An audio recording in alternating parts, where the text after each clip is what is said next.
কথাগুলো আমরা আপনাদেরকে বলি, সর্বক্ষেত্রে ইসলাম মানতে হবে। মানুষের এই কথা শুনলে মেজাজ খারাপ হয়ে যায়, মেজাজ খারাপ হয়ে যায়। মানুষে বলে কি আমাদের কাছে, হুজুর রাজনীতি আলোচনা করেন না, রাজনীতি বাদ দেন, এই রাজনীতি করা যাবে না। এক গুন্ডা তো বলেই বসছে যে ওয়াজ মাহফিলে রাজনীতির কথা বললে কিন্তু বক্তা গ্রেপ্তার হয়ে যাবে। ওর কথায় বাংলাদেশ চলে, ওর কথায় হুজুররা চলবে, ওর কথায় হুজুররা লেখাপড়া করে এসে এখানে কথা বলে। কত বড় অসভ্য! রাজনীতি কি জিনিস ও তো সেটাই বোঝে না। মানুষকে শান্তি দেওয়ার জন্য যেই নীতি আছে, দেশকে শান্ত করার জন্য যেই নীতি আছে, খুনি, ধর্ষক, হত্যাকারী, অবিচারকারী যারা আছে পৃথিবীতে, এই সব মানুষকে ধ্বংস করে শান্তি প্রতিষ্ঠা করার জন্য যেই নীতি আছে, ওই নীতিটাই হচ্ছে রাজনীতি। সব নীতির মূল নীতি, সব নীতির সেরা নীতি রাজনীতি, ঠিক কিনা বলেন? এক্ষেত্রে ইসলামের চাইতে বড় আদর্শবান নীতি পৃথিবীর বুকে কেউ স্থাপন করতে পেরেছে? কিয়ামত পর্যন্ত পারবে না, পারবে না। এই জন্য আমি আপনাদেরকে উদাত্তভাবে আহ্বান জানাই, তা হচ্ছে বিশ্বাস করেন অনেক কিছু দেখেছেন আপনারা, ইসলামকে একবার দেখবেন।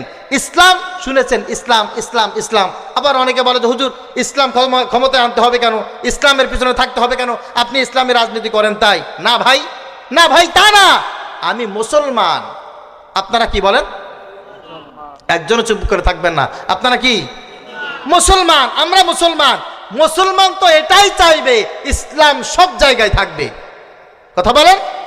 আমি মুসলমান, ইসলাম আমার মাথায় থাকবে, ইসলাম আমার গায়ে থাকবে, ইসলাম আমার পরিবারে থাকবে, ইসলাম আমার অফিসে থাকবে, আমার কলেজে থাকবে, সব জায়গায় থাকবে। ঠিক তদ্রূপ ইসলাম আমার ইউনিয়ন পরিষদে থাকবে, ইসলাম উপজেলা পরিষদে থাকবে, ইসলাম রাষ্ট্রীয় সংসদ ভবনে থাকবে। ইসলাম অনুযায়ী সবাই চলাফেরা করবে। এটা একজন মুসলমানের প্রাণের চাওয়া, কলিজার চাওয়া। এই চাওয়ার ভিতরে কোনো রাজনীতি তো আমি খুঁজে পাই না। আমার সারা জীবনের তামান্নাই হচ্ছে ইসলাম সব জায়গায় পালন করব। যে সব জায়গায় যদি পালন করতে হয়, ইসলামিক রাজনীতি প্রত্যেকের জন্য ফরজ। সবাই মিলে ইসলামের রাজনীতি করবেন। এই দাওয়াত তো সবাইকে আমি দেব, সবার আগে দেব। আরে বেটা, আমাদেরকে গ্রেফতারের ভয় কি দেখাও?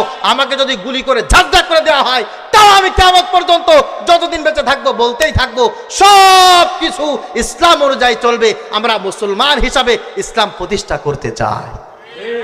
এই আদর্শ আওয়ামী লীগের থাকা উচিত যদি তারা মুসলমান দাবি করে। এই আদর্শ বিএনপির থাকা উচিত যদি তারা মুসলমান দাবি করে। এই আদর্শ এরশাদ চাচা থাকা উচিত যদি তারা মুসলমান দাবি করে।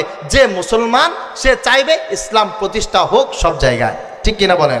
এই জন্য আমি আপনাদেরকে উদাত্তভাবে আহ্বান করে বলছি, যে কোনো নির্বাচনে যদি এই 5 নং বাহিদা মানসা ইউনিয়নের ইউনিয়ন পরিষদ নির্বাচন চলে আসে, যদি জাতীয় নির্বাচন আগামী মাসে